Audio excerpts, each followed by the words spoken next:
I was talking to a friend about this, and I was complaining about how messed up it is. She started to really push me to think about what I could do about it, and that was the start of the Caucus for a Connected City initiative. So wait, who is this friend? Because when I complain to my friends and they tell me, well, what are you going to do about it? What's with all the complaint? What are you going to do about it? Well, that is a bad friend to force you into action when all you want to do is complain. We're rolling. Calling out cat people. This is a real thing. Real thing.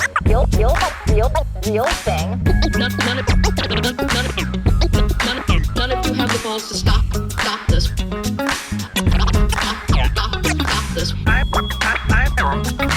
I've got plenty of time. I have nothing else going on today. We're in the Wedge neighborhood right now.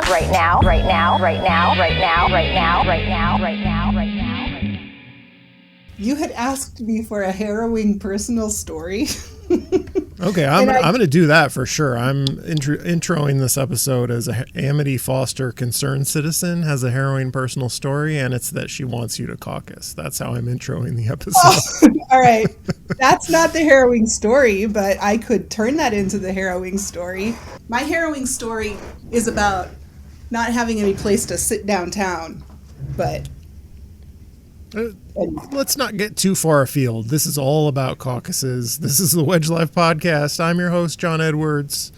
I'm joined by Amity Foster, who is here to tell a harrowing personal story. This is another edition in our very popular series. You may have listened to the episode Kyle got pepper sprayed while using the 311 app. And in my mind, nothing is more like getting pepper sprayed than participating in a DFL caucus. Especially if a melee breaks out, you're going to want someone to pepper spray you to numb the pain of democracy, I think. That's what I say. I was thinking about harrowing stories as they relate to why I want to caucus for a connected city and what I'm inviting people into. Right. And so I was focused more on my harrowing stories are being in downtown Minneapolis with 6 Target bags and nowhere to sit down, and my bus isn't coming for another 25 minutes, and I just have to stand there, and it's cold, and I'm old and not in great shape, and I just want to sit down, and I can't because of the built infrastructure around me and the corporate power at play there. That's my harrowing story. Okay, I relate to that. I relate to that harrowing personal story. I've ridden the bus with many bags before. Yeah, it's not fun, especially when you have to wait for the bus with many bags. But Amity, what people really want to hear about, that would be a more listenable episode talking about that. What we're here to talk about is something that will make people shut down their podcasting app immediately when they hear the topic, and it's caucusing, because April 8th, 2025 in Minneapolis, because it's an election year, is when people turn out to caucus in the evening, between 6:30 and 7, get there and try to become delegates. I did an episode with Josh Martin recently, and apparently we're doing another one because Amity wants to do another one. There's nothing I like better than making Amity happy. So here we are. It's a worthy cause. I can't stop myself from making jokes about how painful caucusing is. I want to promote caucuses because I think it's incredibly important to get involved. Okay. Don't make any mistake about that.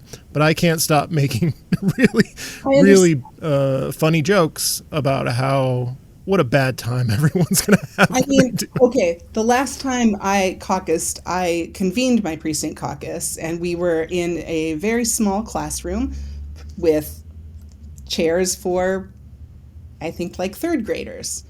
And there was one adult-sized chair, and it was not the greatest experience.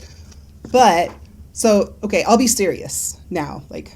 Here is why I asked you if I could come on the podcast and talk about this. So, for people who don't know, I'm Amity Foster.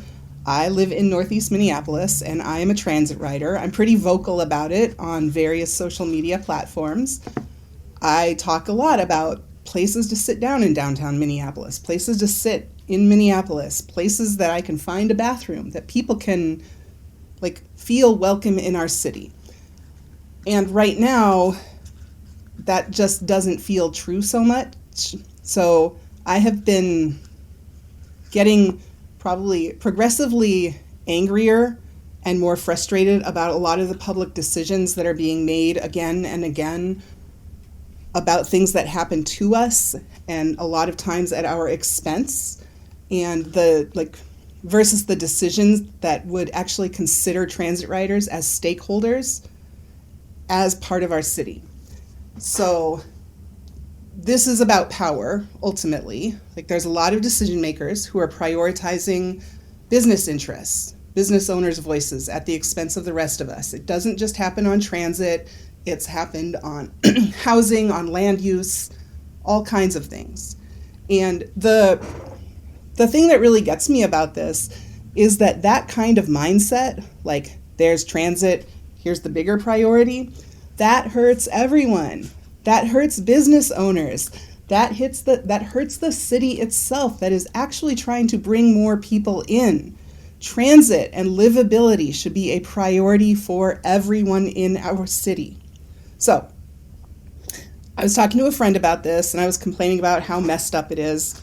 She started to really push me to think about what I could do about it, and that was the start of the Caucus for a Connected City initiative. So wait, who is this friend? Because when I complain to my friends and they tell me, well, what are you going to do about it? What's with all the complaint? What are you going to do about it? Well, that is a bad friend to force you into action when all you want to do is complain. I mean, who is this person? Out them. I do love a good complaining session. Who are they? Her name is Laura. She's my friend. Laura from Anton's Laura? Is that who we're talking about? Yes. Okay. All right. Sorry, Laura. Apparently we both know the same person. But she really did. And other people have done the same thing. I mean, I can call my mom and talk about this, and she's like, oh my God, stop. Just stop complaining. And I think you can either stop complaining or you can decide to do something about it. And I gotta say, John, this is scary. This is risky. It feels scary to say, hey, I want to invite people into this, and not just caucusing and not just conventions, but into bigger work after too. Into the organizing around this. I have this on my mind because I just saw the slideshow for the latest PAC in Minneapolis. We love Minneapolis. Another Fry-aligned, because Jacob Fry didn't have enough backs. He had to get We Love Minneapolis in addition to All of Minneapolis. And their goal, it's run by Joe Radinovich, famously buds with the mayor, his former campaign manager, managed Don Samuel's campaign. They have a goal. Also, the chair of this PAC is a Republican donor named Andrea Corbin, who donated to the Republican Party of Minnesota last year. So she's the perfect person to run an effort to turn out Democrats to a DFL caucus, I think. You do actually have to sign, you do have to be a DFLer to participate in the DFL caucus. Well, she assures us she is a lifelong politically unaware person who woke up in 2024, donated to MAGA, and decided she needs to organize people to turn out to the DFL convention. But anyway, they have a $600,000 budget. I'm wondering, does Amity Foster have the firepower to go toe-to-toe with this $600,000 caucus turnout operation? I would not count you out. Well, I would count me out. Okay. I, Amity Foster, do not have the power to do that. I, Amity Foster, plus people who care about these things, people who want to show up, people who want transit prioritized, we do have the power. If we organize and if we get real clear that caucuses are part of, are on that path, yes, we can. So what are you telling people to do? It's not just show up on caucus night, right? It is definitely not just show up on caucus night. So I think a lot of people have been to, like a lot of your listeners, I mean me, like we go to caucuses. It's kind of a love-hate relationship with them. Like you got to go. They can be super long, kind of boring. They feel disempowering. There's a little bit of like, yeah, but who's the people in the room? Am I going to find my friends? Who's going to be funny on Twitter or Blue Sky? Like, what's the hot, like, what went down in this ward or what went down in this convention? And like, that's fine. But caucuses are actually one of the places where, like, it's a lever in Minneapolis politics. It's where organized people can, matter more than money. So when you go to your caucus, you raise your hand. You're going to be a delegate to the ward convention, to the city convention. The delegates are ultimately the deciders about who gets endorsed or who doesn't get endorsed. Candidates are going to call you if you say you want to be a delegate. And they're going to call you to hear what matters to you, what your priorities are, what your vision for the city is. I want candidates to hear from us about prioritizing transit. I want them to hear dedicated bus lanes need to happen in Hennepin Avenue should have dedicated bus lanes in it. If you're going to start processes like pedestrianizing Nicollet Mall, transit riders should be in those kinds of planning conversations before the options are rolled out.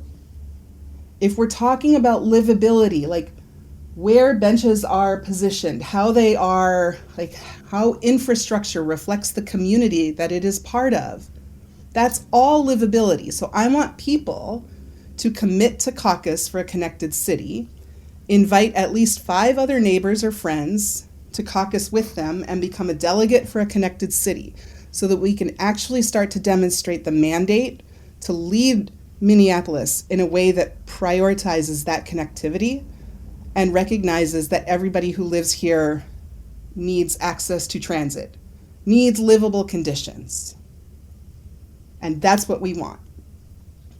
Sounds good to me. So when you become a delegate, I'm going to repeat what you have said. When you become a delegate, candidates will call you. They will knock on your door. They just will treat you like the most important person who has ever existed.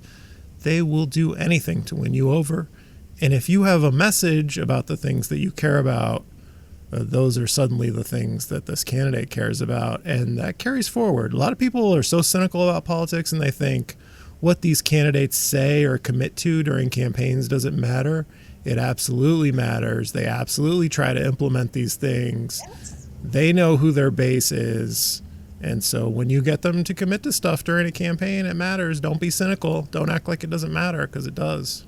I mean, you can be cynical. Sometimes it can feel like it doesn't matter, but at some point you're going to get to you're like, oh, there's more candidates calling. Why do they want to know this? If all the candidates are calling all the delegates and there's 500 delegates saying, there's 500 people saying, I caucused for a connected city.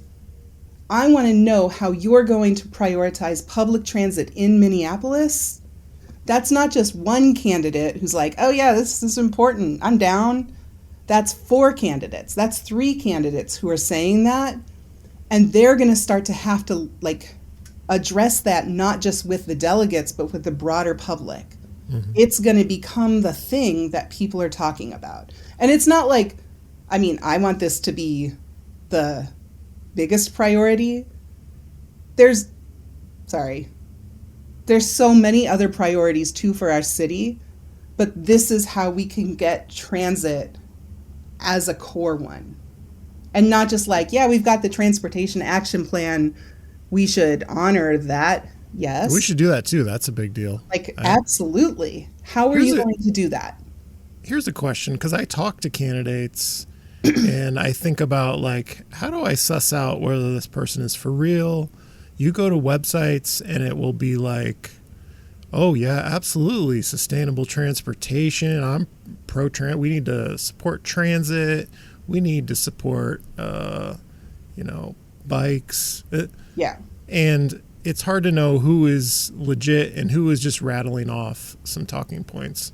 So what are the kind of things somebody like me should ask to know whether someone is for real? I would ask them, like, how would you have handled Hennepin and dedicated bus lanes? What would you have done there? Who are the people, like, what are the stories that you would have taken away from the residents who reached out to you? And what would you have done? How do you balance the needs of transit riders and of the city and city goals with opposition? One thing that I like around, like, talking to candidates around transit is always asking them, not just like, what was the last bus you took, but how do you use public transit to get around in your daily life? And I think there's a real gut, like, if they say, I don't use transit, they're mostly going to say, I don't. If they're honest, they're mostly going to say, I don't. And then the follow-up, though, is like, yeah, but why? Because that's the real question. Are you not taking it because it actually doesn't work for you in your daily life? Okay, tell me what those difficulties are and how you think about solving them. If their response is, I don't take transit because it's not convenient, I mean, what does that actually mean to you? It's not convenient. Does it mean that you can't start your job at 8 a.m. and have 5 meetings in your ward and you think you can't get around on the bus? That might actually be true. Then, like, I'm a constituent, I'm in that same place, I do want transit. How are you going to help prioritize both of our needs and the needs of the whole ward? I think a lot of people conceive of themselves, well, I'm not the kind of person who takes transit. Like, it doesn't even occur to me that that is a viable way to get around. And they don't even have the experience to know. I never even thought whether it was convenient or not. There's plenty of great convenient ways to get around by transit, especially if you live in a neighborhood like the Wedge where you have a lot of bus lines. Yeah, you guys are lucky, man. I can think of ways, even someone who owns a car in the Wedge should probably be using transit more in a way that makes their life better, even now. But I don't think it occurs to a lot of people that it's even something someone like them would ever do. Like, that's for other people to do. Yeah, I will admit I struggle with that a lot because there's a part of me that, like, when someone says that, it forces me into this place of a little bit of like, oh, you actually think that, like, it sounds like you think less of me. Right. Because I do take transit. Right. I mean, there's a lot of people like that out there. No, I know there's a lot of people out there who believe that, but when someone says it to me, I don't know. Don't worry, no one will actually say those words out loud. I'm just articulating, like, a mentality that I think exists that is not often said explicitly. And, like, the worst of that is that there are elected officials who believe that, and then that guides every decision that they're making. Right. Like, they just assume transit riders will figure it out. Right. Transit riders can adjust. It's like, outside of the climate needs for better transit, you're basically just telling your constituents, first, that you don't really care about them, and then second, like, oh, not only do I not care about you, I actually think you're a little bit lesser, and so your voice doesn't matter. Right. So to wrap it back to caucuses are where our voices do matter. And I mean, in elections, our voices matter everywhere, but, like, caucuses are one of the most clear. We're not chasing candidates. Candidates are coming to us because they have to.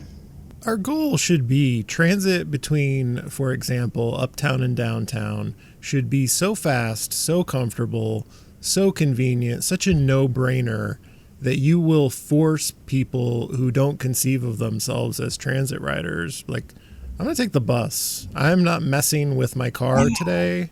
I'm taking the bus. Why wouldn't I use this glorious piece of infrastructure that we have built to make our lives better, to get from one very dense part of the city that is super close to another very dense part of the city. Why wouldn't we do that?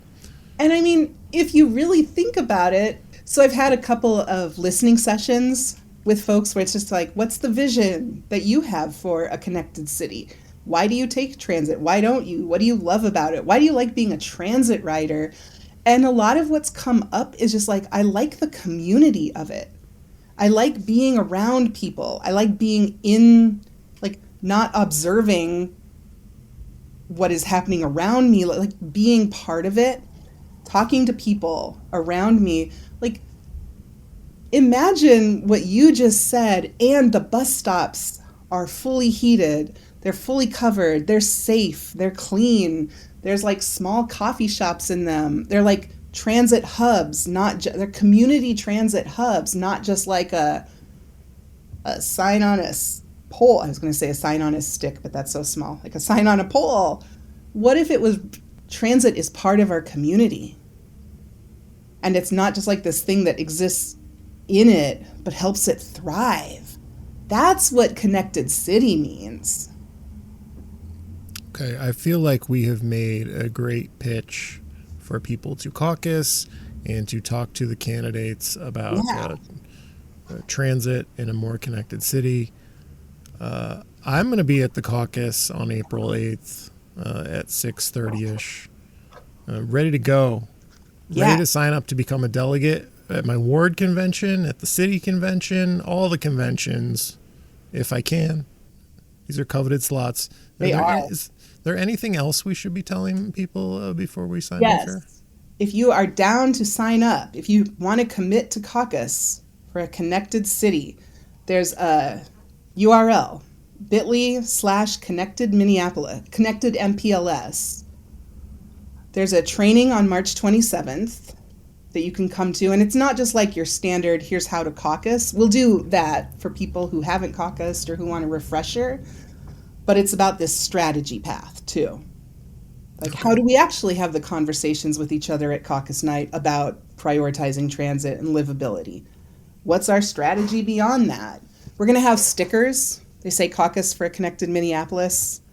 They're red, and there's a Metro Transit, like the front of a Metro. I don't know why I'm like trying to draw that. Okay, the picture of the bus is actually a decommissioned Metro Transit bus that was purchased in an auction and driven out to New York City. I would just say, if you are down for this, you can sign up through that bit.ly. You can message me on Blue Sky. I am Amity F. Okay. And I'm going to include the link that you gave, which is bit.ly connected Minneapolis. /connected MPLS. Connected MPLS. I'm going to put that link in the episode description, and you'll be able to get right to it. Well, thank you, Amity Foster. This is certainly very harrowing. People are going to have a lot of harrowing experiences at your behest this year at the 2025 caucuses. They can reach out to me and tell me if I sent them through a harrowing process. I'm your host, John Edwards. This has been the Wedge Life Podcast. Thank you to Amity Foster, and thanks to all of you for listening. This is a real thing. Real thing.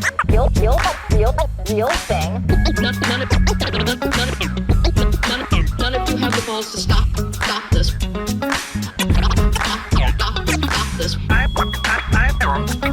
I've got plenty of time.